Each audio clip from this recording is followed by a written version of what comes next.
Well, welcome back to our study of the book of Daniel. This week, as you continue your study of Daniel, you're going to be reading Daniel chapter 9. Now, the first part of this chapter records a prayer that Daniel prays. It's both a prayer of personal repentance and a prayer of national repentance for his people. I encourage you to spend some time reading through this prayer.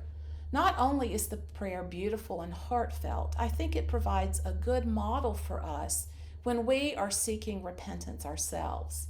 Repentance is a topic we don't frequently talk about, but it's a very important part of the believer's life. So pause there this week and pay attention to Daniel's prayer. Daniel's prayer is prompted by his study of the book of Jeremiah, Jeremiah 25 specifically. What caught Daniel's attention was verse 11. Jeremiah 25:11 says, "This whole land shall become a ruin and a waste, and these nations shall serve the king of Babylon 70 years." Daniel realizes that the time of their captivity is approaching that 70-year mark. And this prophecy from Jeremiah gives Daniel hope. He is prompted to ask God to forgive the people of Israel and return them to their home quickly. While Daniel is praying, something very unusual happens. The angel Gabriel is dispatched to give Daniel some insight and understanding about the future of Israel. Now, as a side note, don't miss the fact that Gabriel also tells Daniel that he is greatly loved. But back to this insight and understanding, Gabriel proceeds to give Daniel a timeline of 70 weeks. Up to this point, Daniel's visions and dreams about the future of Israel have not had a specific timeline. So this is new and valuable information. Gabriel segments these 70 weeks into two major divisions. The first 69 weeks, followed by a final week. We understand these weeks to be sets of years. So the first 69 weeks represents 483 years. Now in 1895, Sir Robert Anderson put forth the timing of these 483 years based on some research that he had done in both the books of Genesis and Revelation. Anderson totaled these 483 years to be the equivalent of 173,880 days, based on a 360-day year. Now that's going to be an important number to remember. Within Gabriel's message are some very important additional details.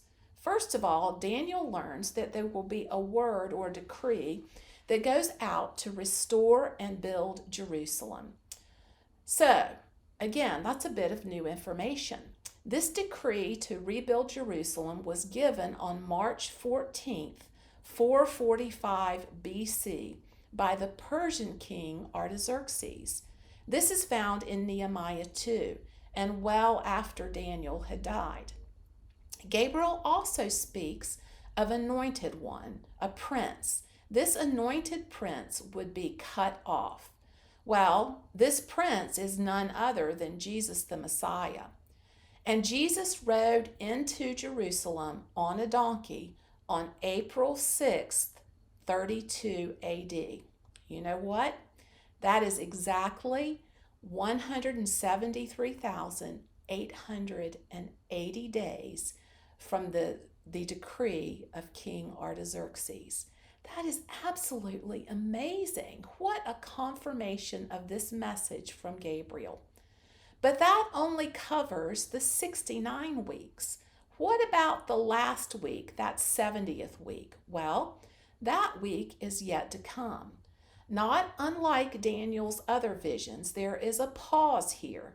Now, we noticed a pause last week in chapter 7 when we looked at the vision of the fourth beast. You remember the one with the 10 horns representing the Roman Empire?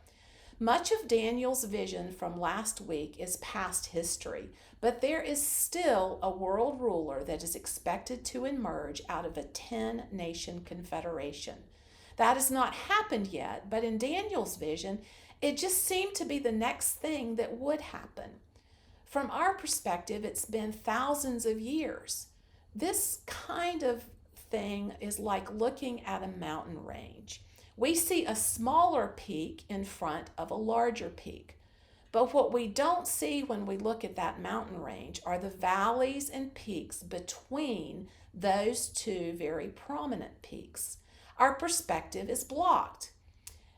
And it's the same with prophecy. There is a valley of time and various rulers and history that are unseen or unmentioned in the prophecy.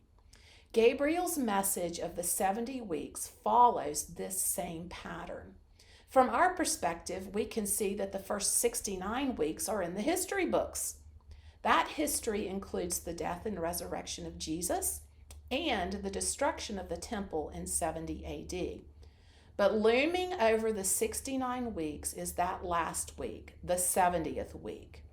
But between week 69 and 70 is an undisclosed period of time in history, and that continues to unfold. We can't say when that 70th week will come, but Gabriel gave Daniel a hint of what to look for. That hint is found in Daniel 9:27. Let's read that. Desolations are decreed, and he, the coming Antichrist, shall make a strong covenant with many for the 1 week. That's the 7 years. And for half of the week, that's 3.5 years, he shall put an end to sacrifice and offering. So when that covenant or treaty is made between a worldwide ruler and the nation of Israel, which prompts the rebuilding of the temple and the institution of the daily sacrifices, it's going to signal the beginning of that 70th week.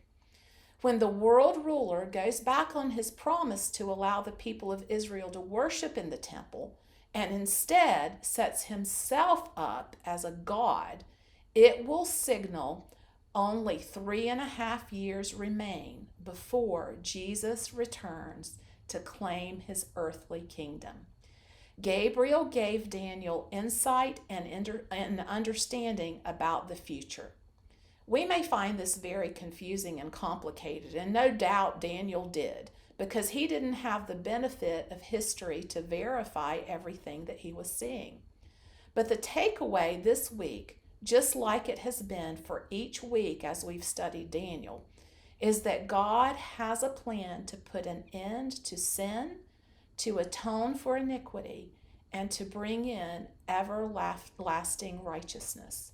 This is our hope and our future, and we can trust God with the details and the timeline. Okay, I'll see you next week.